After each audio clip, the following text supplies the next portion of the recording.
يا من هو الله الأحد الصمد الوتر نصلي ونسلم على النبي الحبيب الكريم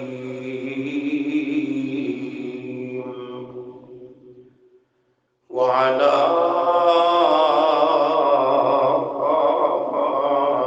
سيد البشر نشهد أن لا إله إلا الله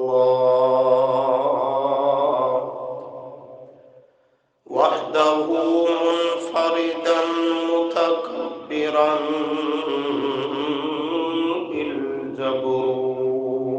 بالجبروت ونشهد أن سيدنا وسندنا وإمامنا وإمام الخلق عند الله حسنا جمالا كمالا وإقبالا ونشهد أن سيدنا وسندنا ومسيدنا وأسعدنا وأجدر الخلق وأنظر الخلق وأعظم الخلق وأحسن الكائنات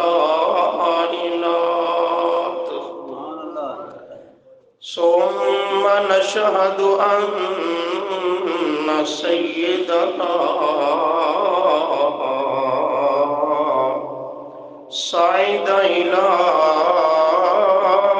سدرة المنتهى عندها جنة المأوى ثم دنا فتدلى فكان قاب قوسين أو أدنى في ليلة المعراج كشف الدجى ثم نزل وبزل وعتد ثم نشهد أن سيدنا وإمام الخلق على الإطلاق محمدا عبده ورسوله أما بعد فأعوذ بالله من الشيطان الرجيم بسم الله الرحمن الرحيم ألم نشرح لك صدرك ووضعنا عنك وزرك الذي أنقض ظهرك ورفعنا لك ذكرك سبحان ربك رب العزة عما يصفون وسلام على المرسلين والحمد لله رب العالمين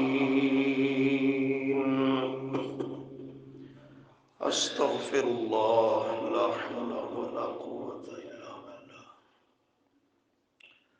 سبحان الله وبحمده سبحان الله العظيم اللہ تعالیٰ نے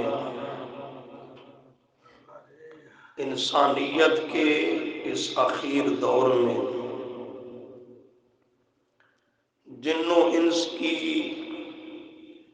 سعادت دارین نجات کونین کے لیے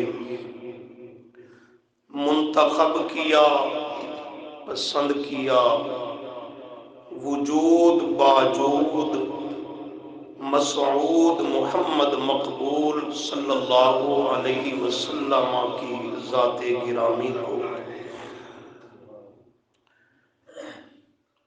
کہ اللہ کے محبوب صلی اللہ علیہ وسلم کی سیرت و صورت کو اپنائے بغیر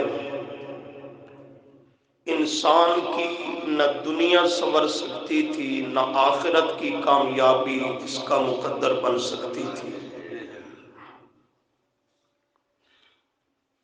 اللہ کی یہ خاص رحمت متوجہ ہوئی، اس کا فضل و کرم اور لطف و احسان متوجہ ہوا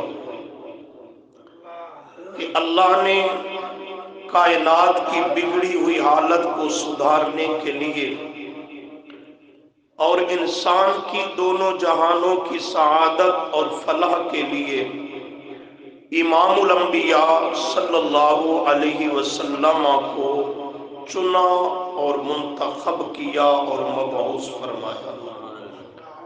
رہتی انسانیت کو یہ پیغام اور درس دے دیا کہ اگر دنیا و آخرت اپنی سنوارنا چاہتے ہو، آخرت کی کامیابیاں اور آخرت کے درجات حاصل کرنا چاہتے ہو، تو اس کا نسخہ کامل اور ایک ہی راستہ ہے، آپ صلی اللہ علیہ وسلم کی سیرت اور صورت کو اپنا دو۔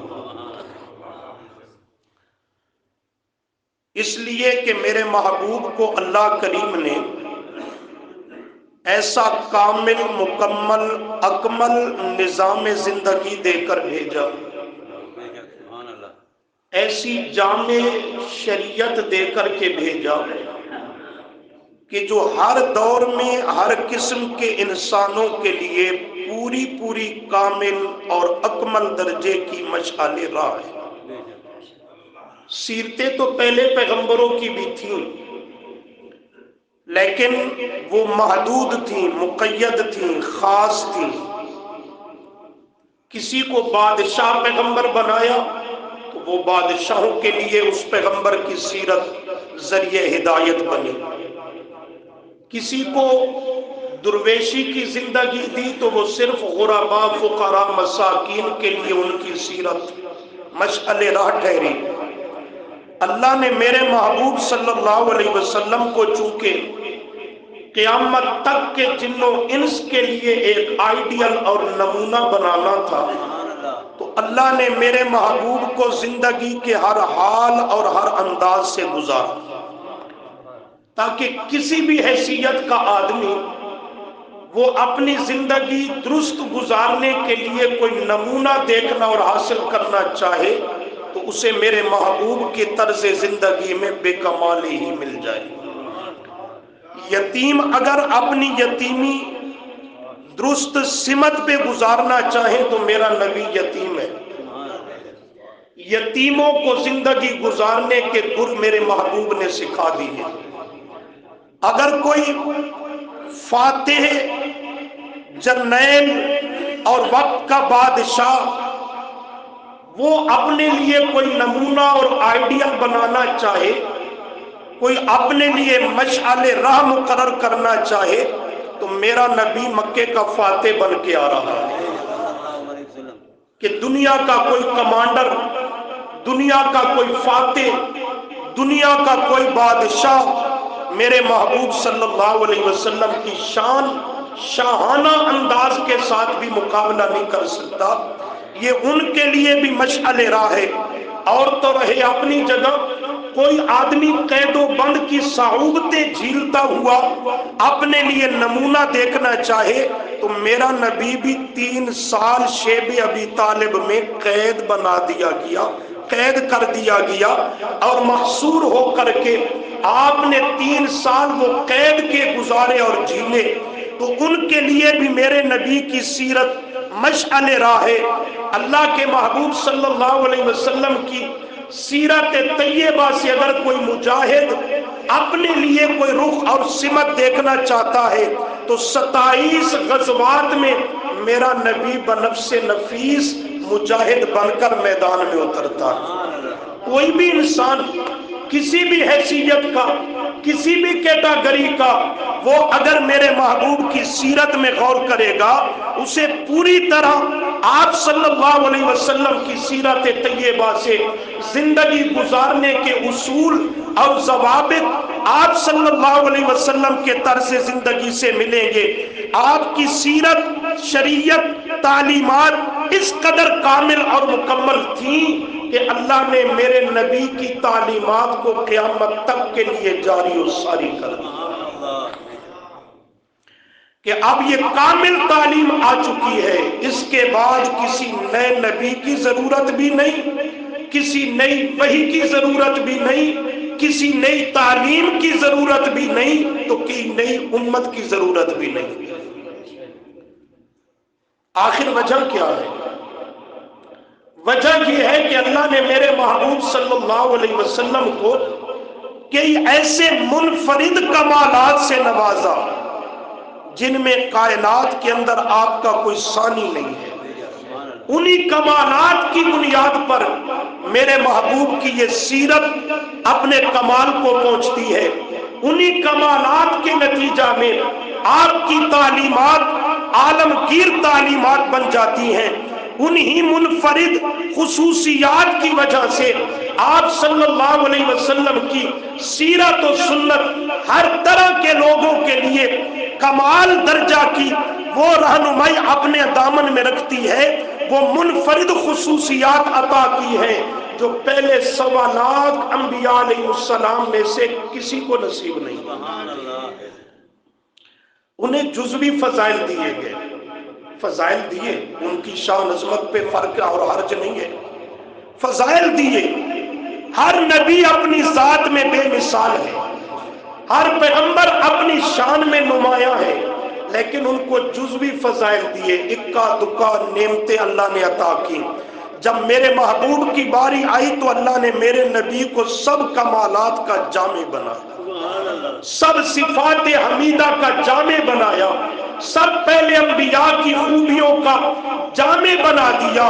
اللہ کے محبوب کو اللہ نے وہ منفرد کمالات دے کر کلی فضیلت عطا کر دی کہ اب آپ کا ثانی نہ پہلے نہ بعد میں اس کائنات میں کوئی پیش نہیں کر سکتا۔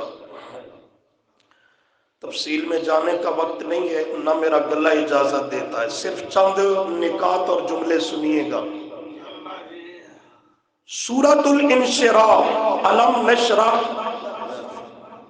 اس کا ابتدائی حصہ جو تلاوت کیا ہے، اس پوری سورت میں صرف اوصاف محمد کا بیان ہے صلی اللہ علیہ وسلم۔ بعض صورتیں ایسی ہیں قرآن کریم میں کہ ایک سورت میں اللہ نے ایک ہی مسئلہ بیان کیا۔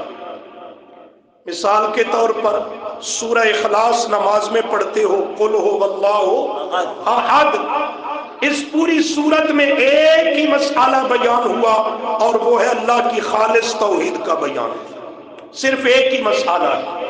سورۃ القارعہ پڑھتے ہو، القارعۃ ما القارعہ، سورہ زلزال پڑھتے ہو، اس میں ایک ہی مسئلہ آ رہا ہے قیامت کا۔ کون سا مسئلہ؟ سورۃ القدر پڑھتے ہو، انا انزلناہ فی، اس میں ایک ہی مسئلہ آ رہا ہے عظمت قرآن کا۔ اسی طرح سورہ والضحیٰ، سورہ علم نشرح، اس میں ایک ہی مسئلہ ہے اوصاف پیغمبر، کمالات پیغمبر صلی اللہ علیہ وسلم۔ ان صورتوں میں اور کوئی دوسرا مسئلہ نہیں ہے، اسی لیے اللہ نے اوصاف کو ذکر کرتے ہوئے ایک جملے میں ان سب منفرد اوصاف کو اللہ نے بیان کر دیا۔ فرمایا وَرَفَعْنَا لَكَ ذِكْرَكَ، توجہ کرنی ہے، بات سمجھنی ہے۔ وَرَفَعْنَا لَكَ ذِكْرَكَ، یوں نہیں فرمایا رفعت لَكَ ذِكْرَكَ، رفعنا واحد کی بجائے جمع کا صیغہ ذکر کیا۔ نمبر 2، اگر اللہ یوں فرما دیتا رفعت ذکر کا، تب بھی عبارت اور جملہ پورا تھا۔ لا کا درمیان میں قرآن نے ذکر کیا، کیا معنی؟ ان دو لفظوں کو سمجھنے کی ضرورت ہے۔ ایک، اللہ کی ذات تو ایک ہے، واحد کا صیغہ ہونا چاہیے تھا، لیکن باوجود ایک ہونے کے رفعت تو نہیں، رفعنا جمع کا صیغہ کیوں ذکر کیا؟ رفعتو کا معنی میں اللہ نے بلند کیا، اور رفعنا کا معنی ہم نے بلند کیا۔ حالانکہ اللہ کتنے ہیں؟ نہیں بولتے کتنے ہیں؟ ایک ہے۔ تو عقل کا تقاضا یہ ہے کہ رفعتو واحد کا صیغہ ہوتا، میں اللہ نے بلند کیا، لیکن باوجود ایک ہونے کے فرمایا رفعنا، ہم نے بلند کیا۔ اللہ کریم سمجھانا چاہتے ہیں میرے محبوب صلی اللہ علیہ وسلم کی تعریف کرنے والے، شان عظمت کا بیان کرنے والے، آپ کا ذکر خیر کرنے والے، آپ کی مدح اور تعریف کرنے والے دنیا میں پہلے بھی آتے رہے، بعد میں بھی آتے رہیں گے۔ انسان بھی میرے نبی کی تعریفیں کرتے ہیں، ملائکہ بھی میرے نبی کے تذکرے کرتے ہیں، جنات بھی میرے نبی کی مدح کرتے ہیں، یہ پرند چرند، یہ حشرات الارض، یہ ساری کائنات کا ذرہ ذرہ میرے محبوب صلی اللہ علیہ وسلم کی تعریفیں کرتا ہے، ثنا خوانی کرتا ہے، آپ کی مدح کرتا ہے، حتیٰ کہ ذوی العقول تو رہے اپنی جگہ، ذی روح اور جاندار تو رہے اپنی جگہ، جمادات اور بے جان چیزیں بھی میرے محبوب صلی اللہ علیہ وسلم کی تعریفیں کرتی ہیں کہ نہیں کرتی ہیں؟ حدیث میں آتا ہے ایک دن آپ صلی اللہ علیہ وسلم اپنے یاروں کے ساتھ سفر پہ نکلے ہیں، چلتے چلتے ایک جگہ پہ میرا پیغمبر رک گیا، اور رک کر کے صحابہ سے متوجہ ہو کر فرمایا یہ جو سامنے پتھر پہاڑ موجود ہے ان میں سے میں اس پتھر کو بھی جانتا ہوں۔ یوں نہیں فرمایا اس پتھر کو، بات کو چھپا کے رکھا میرے پیغمبر نے، فرمایا ان پتھر اور پہاڑوں چٹانوں میں سے میں آج بھی اس پتھر کو جانتا ہوں۔ ابھی تک مجھے نبوت نہیں ملی تھی، لیکن جب اسی راستے سے میں اس کے قریب سے گزرتا، اس سے آواز آتی ہے السلام علیکہ ایھا النبی، اے اللہ کے نبی تجھ پر رب کی سلامتیاں ہوں۔ کب؟ ابھی نبوت بھی نہیں ملی تھی، آپ نے پتھر کا نام کیوں نہیں لیا، ہاتھ کیوں نہیں لگایا، نشاندہی کیوں نہیں کی کہ یہ فلاں پتھر ہے؟ اس لیے کہ میرا نبی قوم کا حال دیکھ چکا تھا کہ اگر یہ عظمت کا اظہار متعین ہو جائے کہیں کوئی لوگ اس پتھر کی پوجا ہی نہ شروع کر دے۔ آپ نے بات کو چھپا کے کیا، تو عرض کیا کر رہا ہوں، صرف جاندار نہیں بے جان بھی میرے آقا کی تعریف اور مدح کرتے ہیں۔ اللہ کریم فرماتے ہیں رفعنا، رفعنا، ساری چودہ طبق کی کائنات مل کر کے میرے محبوب صلی اللہ علیہ وسلم کی شان عظمت مقام مرتبہ آپ کا ذکر خیر اور تعریفیں اتنی نہیں کر سکتی جتنی میں اللہ کائنات کے اکیلے رب نے آمنہ کے لال کی شان اور عظمت کو بلند اور اونچا کر دیا۔ اس لیے جمع کا صیغہ، ساری کائنات مل کر اتنی شان اور عظمت بیان کر نہیں سکتی جتنی اکیلا کائنات کا رب بیان کرتا ہے۔ رفعنا، ہم نے بلند کر دیا، رفعت کا معنی بلندی، ہم نے اونچا کر دیا، ہم نے بلند کر دیا، لکا، خاص آپ کے لیے، ذکر کا، آپ کے تذکروں کو، آپ کے ذکر خیر کو، آپ کی شان اور عظمت کو، لکا کا لام اللام للاختصاص، یہ خاصے کا معنی دے رہا ہے۔ یہ دوسرا مقام اس جملے میں قابل غور، اللہ فرماتے رفعنا، ہم نے اونچا کر دیا، ذکر کا، میرے پیغمبر تیرے تعریف اور تذکرے کو، بات تو مکمل ہو چکی تھی لیکن درمیان میں فرمایا لاکا، کیا فرمایا لاکا، ہم نے بلند کیا خاص آپ کے لیے میرے پیغمبر، آپ کے تذکروں کو، خاص آپ کے لیے کا کیا معنی؟ یہ لاکا کا لام ہے اللام للاختصاص۔ اللہ کریم سمجھانا چاہتے ہیں میرا پیغمبر زمین پہ کھڑے ہو کر میری خاص شان بیان کرتا ہے، یہی لاکا کے لفظ کے ساتھ میں اللہ نے بھی صبر اور انعام دیا۔ عرشوں سے جب اس آیت کو نازل کیا میں نے بھی وہی ثمرہ دیا، رفعنا پڑھو تو رفعنا لاکا ذکرک، میں اپنے پیغمبر کو لاکا کیوں نہ کہوں، میرے پیغمبر یہ بھی شان خاص آپ کے لیے ہے، یہ بھی عظمت خاص آپ کے لیے ہے، یہ بھی خوبی اور کمال آپ ہی کا خاصہ ہے، میں لاکا کیوں نہ کہوں۔ زمین پہ کھڑے ہو کر میرا پیغمبر بھی تو یہی کہتا ہے لبیک، پڑھو تو لبیک اللہم لبیک لا،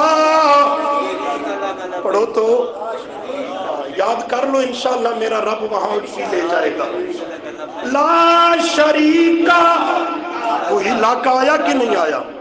وہی لاکا، رفعنا لاکا لا شریکہ لاکا، میرا پیغمبر بھی تو یہی کہتا ہے لبیک اللہم لبیک لا شریک لک لبیک ان الحمد والنعمت لک، پھر آیا ان الحمد والنعمت لک والملک لک والملک لا شریک لک۔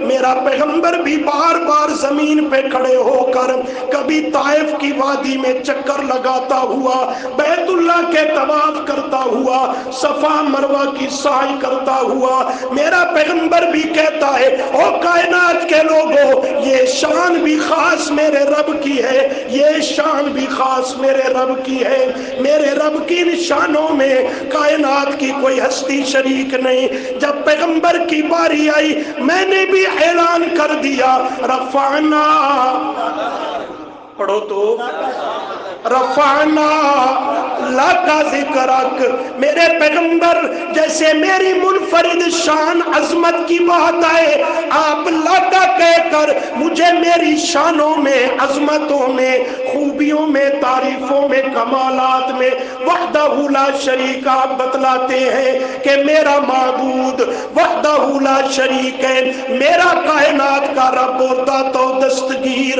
وحدہ لا شریک ہے، اس کا کائنات میں کوئی شریک نہیں۔ میں میرے پیغمبر میں اللہ بھی اعلان کرتا ہوں رفعنا لکا ذکرک، اور پیغمبروں کو شان عطا کی، خوبیاں اور کمالات عطا کیے، ان میں تو آپ ایک دوسرے کے حصہ دار اور مشترک صفات رکھنے والے ہیں، لیکن لکا میں اللہ نے بھی بعض صفات، بعض کمالات اور خوبیاں آپ کو ایسی عطا کی ہے جو آپ ہی کا خاصہ ہے، آپ کی ان خوبیوں میں کائنات کی کوئی ہستی شریک، کائنات کا کوئی نبی شامل، حصہ دار نہیں ہے۔ اگر یوں کہوں تو بے جا نہیں ہوگا، جیسے میرا رب اپنی الوہیت میں، اپنی شانوں میں وحدہ لا شریک ہے، اسی طرح میرا پیغمبر اپنی منفرد خصوصیات اور صفات میں بھی وحدہ لا شریک ہے۔ نہیں سمجھے آپ جملے کو؟ آپ صلی اللہ علیہ وسلم ان منفرد خصوصیات میں، خصوصیات مخصوصہ میں میرا پیغمبر بھی وحدہ لا شریک ہے، کائنات کی کوئی ہستی ان کمالات میں جو لاکا کی لام میں بند ہے کوئی شریک اور حصہ دار شامل نہیں ہے۔ وہ کون سے کمالات ہیں؟ آئیے ایک دو کا اشارہ کروں۔ اللہ کریم نے نبوت، رسالت، یہ ایک خوبی اور کمال رکھا جو آدم کو بھی نبوت عطا کر دی، حضرت نوح کو عطا کر دی، شیس ادریس کو عطا کر دی، اللہ کریم نے 1.25 لاکھ کم و بیش انبیاء علیہ السلام کو اس صفت میں برابر کر دیا، سب کو نبوت عطا کی، رسالت عطا کی، سب پہ وحی نازل کی، کتابیں اور صحیفے دے دیے۔ یہ تو صفت ہے، فضیلت ضرور، کمال ضرور، لیکن سب کے اندر برابر پائی جا رہی ہے۔ لیکن جب باری اور نمبر آیا امام الانبیاء صلی اللہ